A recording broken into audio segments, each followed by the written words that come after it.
boys and girls with a big top. I say that because our ceiling is that far up. Yes, I'm doing really, really good today. We have a huge surprise. Yes, I'm not letting anybody see yet. Morning, Boinsy. Morning, guys. Morning, Bobby. Morning. It is 10 to 9. I've been at it since 6 o'clock this morning. Well, actually about 5 after 6. Yes, this is a complete surprise.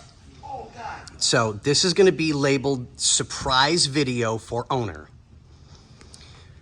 I'm not showing anybody anything yet. I'm not even going to go down into the interior. Yes, I know the anticipation is going to kill some people, but I made a promise to the owner of this car that I would make it as right as I possibly could.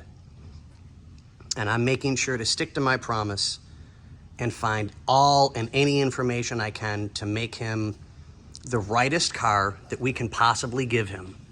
So when it leaves his shop, he's going to be as happy as possible. He came in the other day. I'm not telling anybody what his response was to anything that he's seen, because like I said, this is going to be labeled surprise video. So as soon as I'm done doing what I'm doing, I will let you guys view it, and we will add it in, and with the boss's magic on video, it'll go from this to what it's going to go to. So on that note, I will let you guys go.